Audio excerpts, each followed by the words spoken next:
Good evening. Hello. Can you hear me? I can't hear me. Well, it's probably just as well because I know what I'm going to say. Good to see you. I wish I could. I was trying to tell Lance what it's. By the way, my name is Boyd Christensen, one of the better, cheaper acts, in case you can't read your program in the dark. I dabble in radio, do some MC work, an occasional commercial. Like sitting in cornfields and interviewing scarecrows, I do. It shows you to the depths that I've fallen from the heights, ladies and gentlemen. And everybody wants to know who is the scarecrow. Are you curious who the scarecrow is? It's Tammy Baker without her makeup. Of course, you knew that.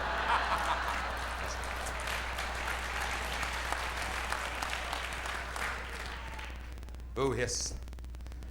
But as I started to say, I was talking with Lance Johnson downstairs, trying to describe, let me put it this way, my wish, my fondest wish for each of you here tonight is that you somehow could have the pleasure that I am having right now of walking out onto this stage steeped in tradition to a packed house and have the wonderful feeling that goes with that. I can't even describe it to you, but it would be my fondest wish for each of you. And my second fondest wish for each of you has already been fulfilled because you're all here tonight to enjoy our show, and it's going to be a fun one. Good to have you back. This started in 1974. This is the 27th silent movie night we have had, and they said that the silents were dead. We've been having fun. This is our 27th, and we're going to have a lot of fun this evening. We would also like to call your attention, if you haven't already had your attention called, to the magnificently renovated lobby. Isn't that marvelous, the work they did? Yeah!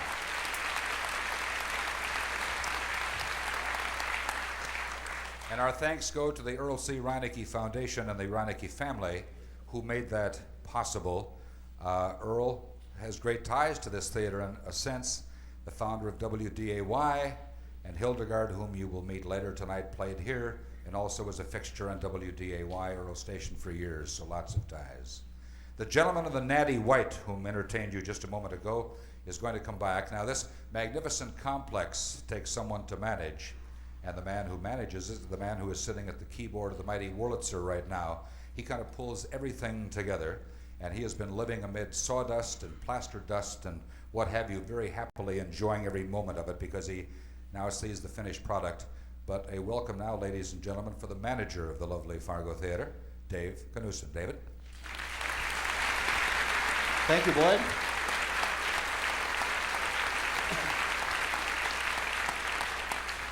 Most of the times when we all gather here for these shows, I'm way up there in the control room in the back floor, and it's really scary to be down here. I'm not used to this at all. But like Boyd said, we have been walking in dust and cement for a long time, and that little opener, the console riser, as we call it, is called Great Day. And believe me, for those of us on the staff who have been out here throughout the whole project, this week has been a great day. We're glad it's all done. The music is from the 20s. It's probably about as old as this theater is. I'd like to move just a little bit ahead, because we're going to be around here for a long time, into something from the 80s. Before we see a little movie, I want to play something else for you. It's from one of my favorite things to come out of this period. It's from the fabulous Broadway musical Cats, a favorite of several of our staff, and it's called Memory.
Thank you.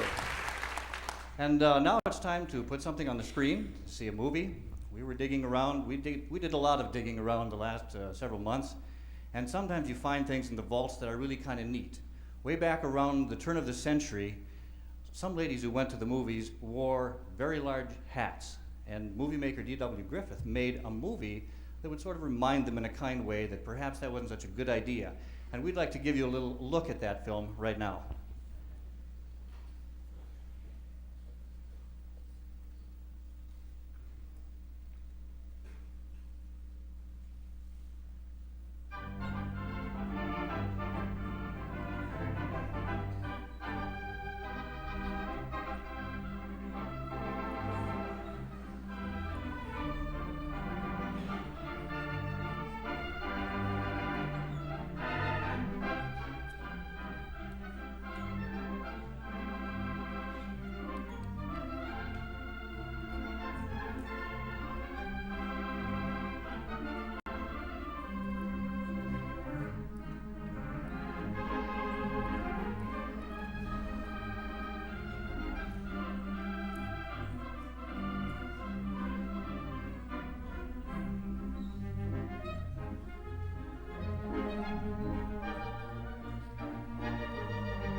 Thank you, David. Thank you very much. Do you have your hats off?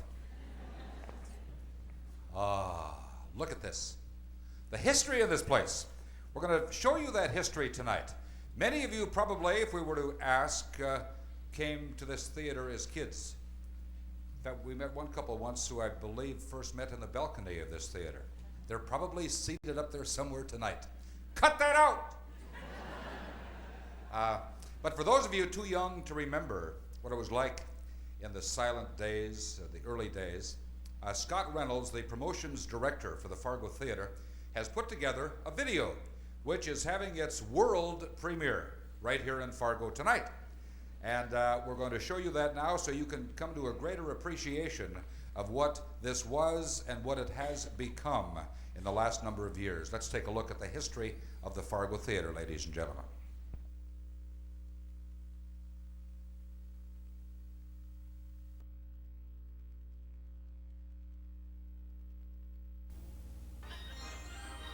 The State, the Isis, the Princess, the Orpheum.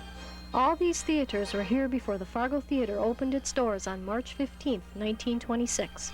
Those houses are gone now, but thanks to the caring of the people in our community, the Fargo Theatre survives as a landmark of a golden age of entertainment.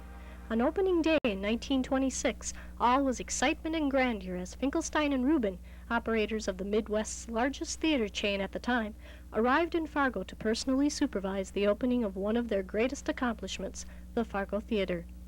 The construction of the theater took 6 months at a cost of $350,000 in 1926.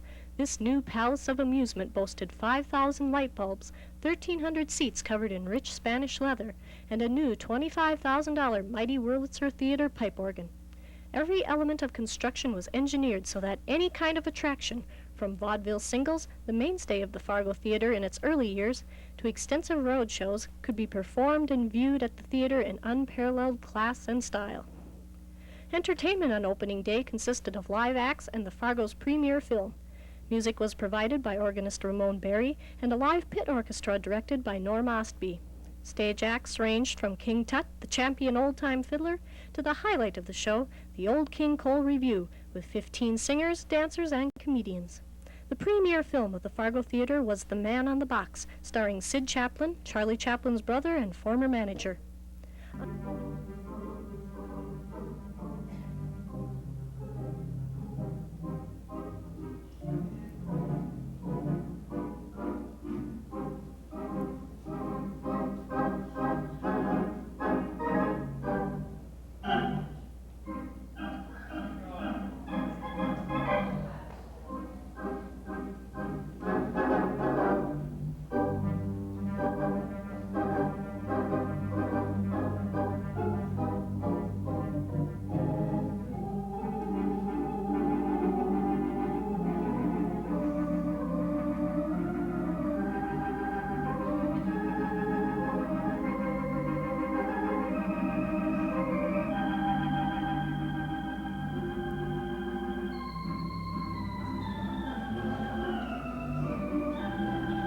On December 4th, 1927, Vitaphone equipment was installed to handle the latest novelty in film, the sound movie. The program of the night featured a number of short subjects complete with sound, from an opera singer to George Jessel. It wasn't until February of 1928 that the Fargo Theatre showed its first all-talking feature, Al Jolson in The Jazz Singer. Sound movies changed the industry. The Depression changed the society. Vaudeville died by 1931, and many theaters across the nation closed forever. But the Fargo Theatre struggled on, always banking on the support of an avid theater-going public. March 27, 1937, a grand day for the Fargo Theatre. After 5 weeks of remodeling, the Fargo revealed its new look to the public. Discarding the Baroque and Renaissance style that the theater had before, architect Jack Liebenberg created the vision that people think of whenever they are asked what a movie theater should look like, the Deco and Art Moderne look. The auditorium is large, with sweeping lines on walls and ceiling that gently carry the eyes of the audience to the great screen behind the golden curtain. Light radiates from the structure itself. The instruments, oddly warm neon blue and cool incandescent red, are built directly into the house. Liebenberg installed a dimmer system to control the level of brightness in the auditorium, new to theaters of the day. In the mezzanine, shimmering mirrors overlook the lobby with its African mahogany veneers and shades, at the time, of coral, amber, yellow, and white. Audiences flocked to the Fargo Theatre that afternoon of March 27th when the house reopened with Swing High, Swing Low, starring Carole Lombard and Fred McMurray. To keep people coming through the 40s, the theater used a combination of movies and live performances. Pictures shown included The Philadelphia Story and None But the Lonely Heart, and live performances from Boris Karloff in a different role for him in the comedy Arsenic and Old Lace, to the ballet The Merry Widow and the opera La Traviata in the late 1940s. Yet, change was inevitable. In the 50s, it was a combination of things that changed the lifestyle of the people. The sprawl into suburbia, and the box in the living room, the television, broadcasting shows such as Toast of the Town and I Love Lucy. Television competed with the movies for the hearts and eyes of the public. The movies responded with more realism, CinemaScope, 3D, and more realistic interpretations of life. In 1952, another facelift for the theater, this time to a homey atmosphere, including closing off the two-story lobby, which has now been restored, to install a living room-type lounge, complete with sofas and an artificial fireplace. Through the late 50s and 60s, the movie business nationwide dwindled. For a time, the future of the Fargo Theatre was uncertain. But in 1973, the concern for preserving the theater began. In that year, Lance Johnson, of the Johnson Organ Company, arranged with the managers of the Fargo Theatre to repair and restore the mighty Wurlitzer pipe organ, which had sat unused since 1948 amongst a litter of popcorn shells, candy wrappers, and dust. With the help of Dave Knudtson, now manager of the Fargo, Johnson began the restoration. The project soon attracted more volunteers, friends who in one way or another became attached to the theater and dreamed that it would once again serve the community in all its splendor.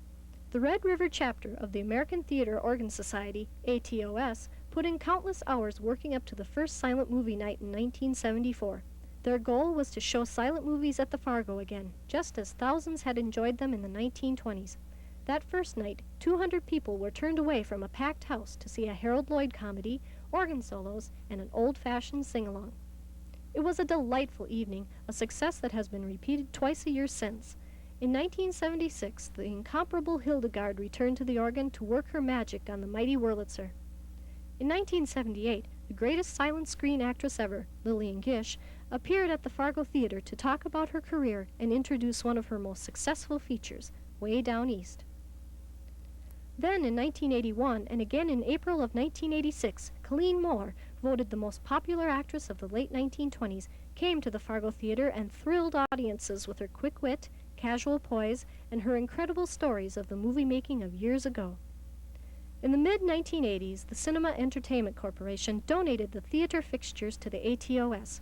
Shortly thereafter, the Fargo Theatre Management Corporation was founded, and the acquisition and restoration projects began in earnest. In the Fargo Theatre's most recent history, the changes that have been made are extraordinary. As part of a massive Save the Fargo fundraising campaign, a telethon was held that raised $80,000 towards retiring building debt and towards the restoration of the theater to the Art Moderne style so popular in the 1930s. The restoration of the lobby is now complete, and other innovations have been added to the theater. An orchestra pit has been installed, and a hydraulic lift raises the mighty Wurlitzer from the floor so that all may behold the opulence of this magnificent organ. The projection booth contains an intricate soundboard to enhance the sound quality of productions at the Fargo. Live performances, such as plays and concerts, are still popular at the theater, and the stage, backstage area, and dressing rooms serve as perfect accommodations for performers who bring their talents to appreciative audiences. Much has been accomplished at the Fargo Theatre, yet other renovations are planned. A hydraulic lift for the full orchestra pit floor is planned.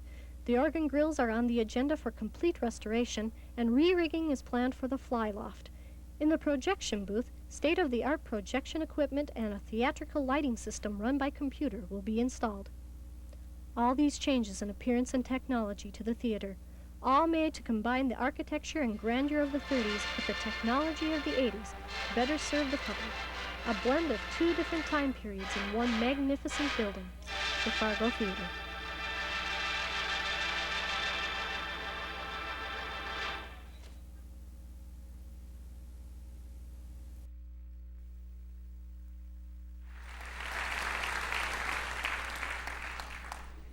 Ta-dum. You didn't hear that noise, did you? You're not supposed to. This is silent movie night, ladies and gentlemen.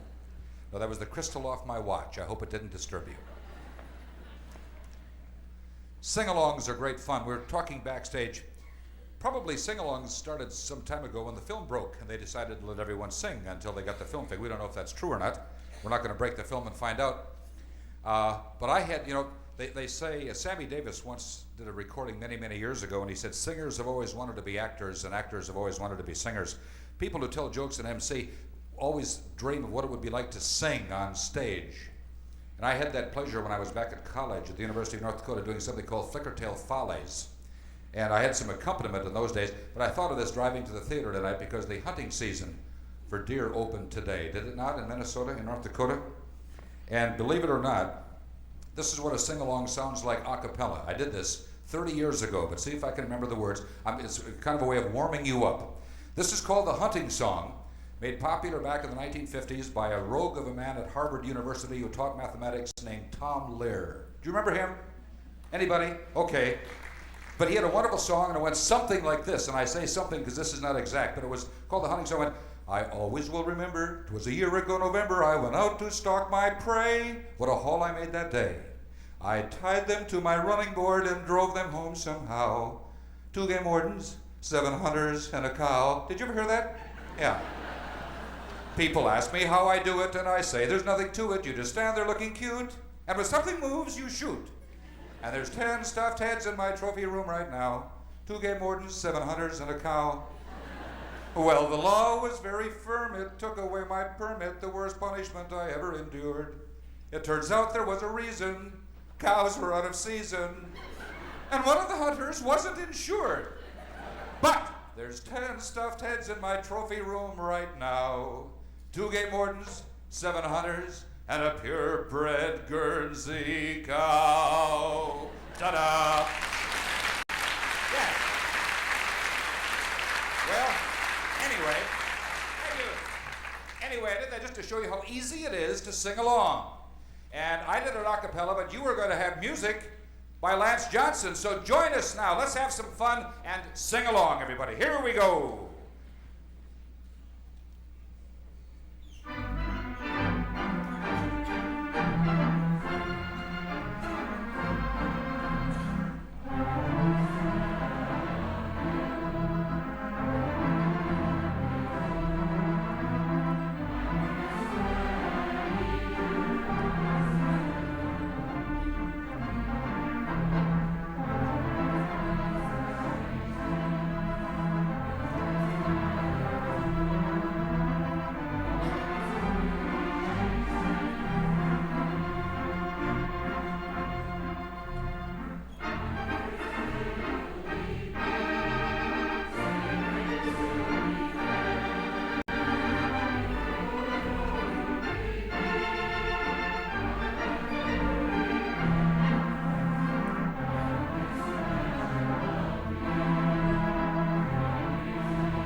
Thank you, Lance. Lance will be back a little later. Thank you, thank you.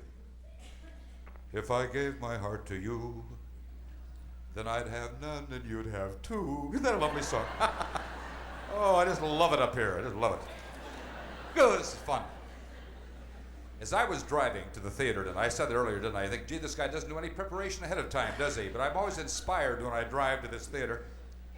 And I got to thinking, because I had to introduce our next performer, and it dawned on me that very much in the headlines now, we have a United States Senator.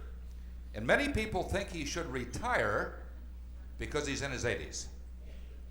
And the thought occurred to me that if about 60 or so years ago, Quentin Burdick had taken organ lessons rather than going into politics, nobody would be complaining today, would they? Yeah. Particularly if you are our next performer. And I remember the first time I introduced her in this theater in 1974, when she walked into a standing ovation, and I still get goosebumps when I think about it. And I believe the remark I made, I thought I heard the Wurlitzer organ sigh as this lovely lady walked down the center aisle. And I guess the easiest and best way to introduce her is just to say, ladies and gentlemen, the one, the only, the incomparable Hildegarde.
Who's the new girl?